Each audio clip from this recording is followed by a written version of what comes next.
Selamat pagi anak ibu guru semua. Bagaimana kabarnya di pagi hari ini?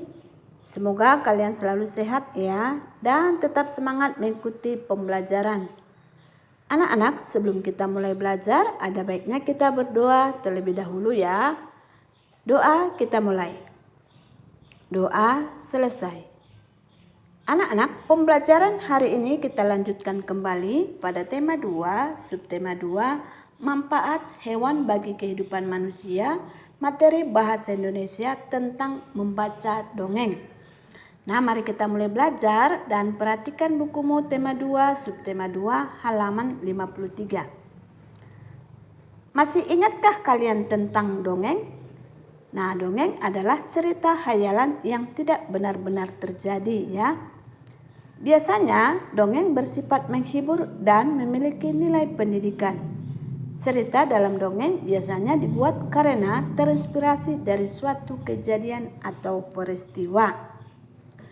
Nah, apakah kalian suka membaca dongeng? Ya, pasti banyak yang suka baca dongeng ya nak ya. Saat membaca dongeng, ada beberapa hal yang perlu diperhatikan.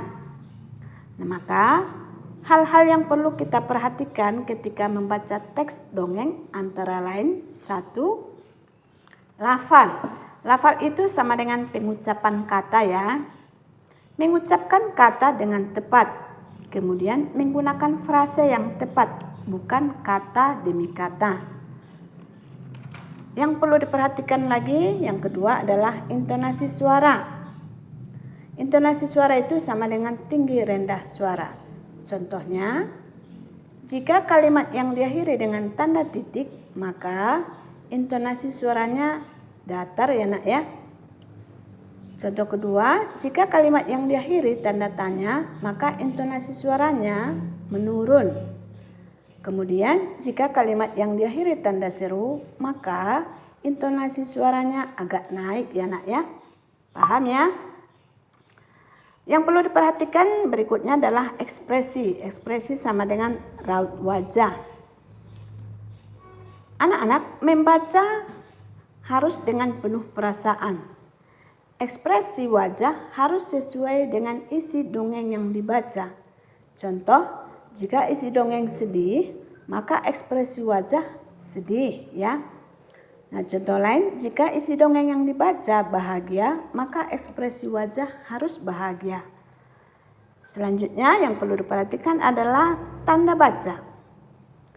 Saat membaca bertemu tanda koma, maka pembaca berhenti sebentar, lalu dilanjutkan kembali. Nah, misalnya saat membaca bertemu tanda titik, maka pembaca harus berhenti. Kemudian mulai membaca kalimat berikutnya. Nah, selanjutnya yang perlu diperhatikan adalah suara. Anak-anak, saat membaca suara kita harus lantang ya dan dapat didengar oleh pendengar dengan jelas. Maka pendengar dapat memahami isi dongeng yang kita baca. Begitu nak ya. Paham ya? Anak-anak, kita dapat menceritakan kembali isi dongeng yang telah kita baca kepada orang lain.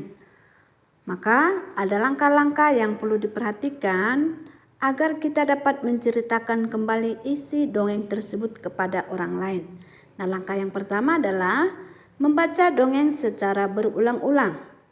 Yang kedua, mencatat tokoh-tokoh dalam dongeng. Yang ketiga, mencatat tempat-tempat kejadian yang ada dalam dongeng. Yang keempat, menulis dongeng dengan bahasa sendiri. Yang kelima, mencatat hal-hal yang penting dalam dongeng. Yang keenam, melatih diri melisankan isi dongeng. Dan yang ketujuh adalah menceritakan kembali isi dongeng. Nah, inilah langkah-langkah yang perlu diperhatikan agar kita dapat menceritakan kembali isi dongeng yang telah kita baca kepada orang lain ya nak ya. Paham ya? Anak-anak, dalam dongeng biasanya ada pesan moral yang ingin disampaikan. Maka ciri-ciri pesan moral pada dongeng antara lain 1. Pesan moral selalu baik. Yang kedua, pesan moral biasanya terletak di akhir cerita. Yang ketiga, pesan moral bisa dilihat dari karakter tokoh utama. Nah, inilah ciri-ciri pesan moral pada dongeng ya nak ya. Paham ya? Selanjutnya, karakter tokoh-tokoh dalam dongeng.